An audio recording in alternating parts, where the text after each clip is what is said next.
হাতে মাখিয়ে ডাল দিয়ে পুঁইশাক রান্না জীবনে প্রথম খেলাম, মাশাল্লাহ অনেক মজা। তার সাথে দারুণ মজার পুঁটি মাছ ভাজি। এই নিয়ে থাকছে আজকের ভিডিও। আসসালামু আলাইকুম, আমি হ্যাপি টাঙ্গাইল থেকে বলছি। কেমন আছেন সবাই? আলহামদুলিল্লাহ আমি অনেক ভালো।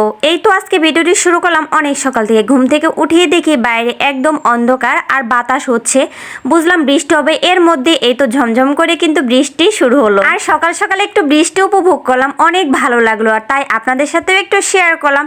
তারপরে চলে আসলাম রান্নাঘরে। এর মধ্যে কিন্তু সকালে নাস্তা করে নিয়েছি, এখন দুপুরে রান্না করে নিয়েছি। যারা এখনো পর্যন্ত আমার ভিডিওর সঙ্গে আছেন অথচ একটি লাইক দেননি, প্লিজ একটি লাইক দিয়ে দিবেন। আপনাদের ছোট্ট একটি লাইক আপনাদের মতো আরো অনেকের কাছে আমার ভিডিওটি পৌঁছে দিতে সাহায্য করে। আজকে আমি ডাল দিয়ে পুঁইশাক দিয়ে মজার একটি রেসিপি করব। এটা এখন পর্যন্ত আমার করা হয়নি। আমি অনেকবার ভিডিওতে অনেক আপুদের ভিডিওটি দেখেছি, কিন্তু আমি এখনো রান্না করিনি। ভাবলাম আজকে এটা রান্না করি। আর এই জন্যই তো মশারির ডাল আমি কিন্তু অনেক আগে ভিজিয়ে রেখেছিলাম, সেগুলো পরিষ্কার করে নিলাম, পুঁইশাক পরিষ্কার করে নিলাম, আর কি যা যা লাগবে সবকিছু ক্লিন করে তারপরে আমি আর কি একবারে রান্না শুরু করব। আর তার সাথে পুঁটি মাছ ভাজি করব। এই তো সেদিন যে পুঁটি মাছ নিয়ে এসেছিল, এখান থেকে বড় বড় যে পুঁটি, সেই কয়টা পুঁটি আমি আলাদা করে রেখেছিলাম। এগুলো আজকে আমি একটু ভিন্নভাবে অনেক মজা করে ভাজি করে নেব। এরপরে এই তো চলে আসলাম রান্নায়। একটু কড়াই আমি কিছু পরিমাণ পেঁয়াজ নিয়েছি, তারপর আদা বাটা, রসুন বাটা, জিরে বাটা, ধনিয়া গুঁড়ো, মরিচ গুঁড়ো, হলুদ গুঁড়ো আর একটু পরিমাণ সয়াবিন তেল দিয়ে ভালোভাবে মাখিয়ে নিব। আর কষানোর কাজটা কিন্তু আমি হাতে মাখিয়ে করে নিব। এটা যত মাখানো হবে এর মজা কিন্তু তত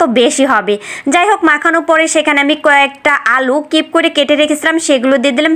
আলু দিয়েও ভালোভাবে মাখিয়ে নিলাম। তারপরে সেখানে আমি মশারির ডাল দিয়ে দিয়েছিলাম, যেগুলো আগে থেকে ভিজিয়ে নিয়েছিলাম। আর তা দিয়েও ভালোভাবে মাখিয়ে নেওয়ার পরে পুঁইশাক দিয়ে আরো সুন্দর করে মাখিয়ে নিব। আর এই রান্নাটা যত মাখানো হবে আমি শুনেছি তত মজা লাগবে। যাই হোক, আমি অনেক সুন্দর করে মাখিয়ে তারপরে এখানে কিন্তু আমি লবণ দিয়েছিলাম না, পরিমাণ মতো লবণ দিয়ে পরিমাণ মতো পানি দিয়ে আমি এখন চুলায় বসিয়ে দেবো। যারা যারা এখনো পর্যন্ত আমার ভিডিওর সঙ্গে আছেন তাদেরকে অসংখ্য অসংখ্য ধন্যবাদ। ভিডিওর কোন অংশে কেমন হয়েছে অবশ্যই একটি কমেন্ট করে জানিয়ে দিবেন। আপনাদের মূল্যবান একটি কমেন্ট আমাকে পরবর্তী ভিডিও বানাতে অনেক অনেক উৎসাহিত করে। যাই হোক, এখন আমি পুঁটি মাছ ভাজি করার জন্য পুঁটি মাছ নিয়ে নিলাম। সেখানে মরিচ গুঁড়ো, হলুদ গুঁড়ো, ধনিয়া গুঁড়ো, লবণ, জিরে বাটা আর একটু সরিষার তেল দিয়ে সুন্দর করে মাখিয়ে কিছুক্ষণ সময় রেস্টে রেখে দেবো। তারপরে এটা আমি ভাজি করে নেবো। বিশ্বাস করেন এইভাবে পুঁটি মাছ ভাজি করলে অনেক অনেক মজা হয়। এই পাশে আমার তরকারিটা কিন্তু প্রায় হয়ে এসেছে। যেহেতু এখানে আলু দিয়েছি, ডাল দিয়েছি, এর জন্য কিন্তু একটু ঝোলটা বেশি বেশি রাখবো, কারণ আলু আর ডালের জন্য কিন্তু তরকারিটা ঠান্ডা হয়ে একদম টাইট টাইট হয়ে যাবে।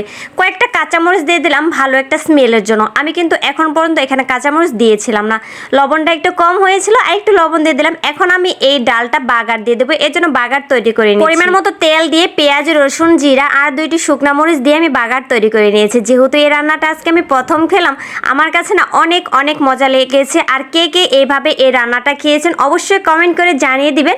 আর যারা যারা এখনো পর্যন্ত খাননি অবশ্যই ট্রাই করবেন, অনেক মজা।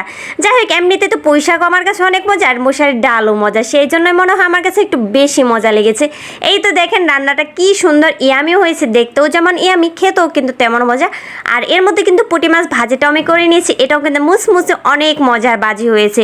এর মধ্যে হচ্ছে আমার বাবার বাড়ি থেকে আমার বাবা হচ্ছে কয়েকটা লিচু নিয়ে এসেছে। আমাদের গাছ আছে, লিচু গাছ, মানে বেশি লিচু ধরেনি, একদম অল্প লিচু ধরেছে। সেখান থেকে লিচু পেরে সবগুলো একবারে পেরে একদম ভাগ বন্ড করে যার ভাগে যে কয়টা করে পড়েছে আর কি পাঠিয়ে দিয়েছে।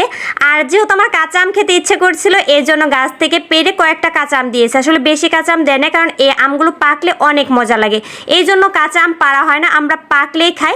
আর লিচুগুলো একটু খেয়ে নিচ্ছি, কারণ উপরে দেখতে খারাপ দেখা যাচ্ছে, ভিতরে কিন্তু অনেক মজা। এখানেই শেষ করছি, আল্লাহ হাফেজ।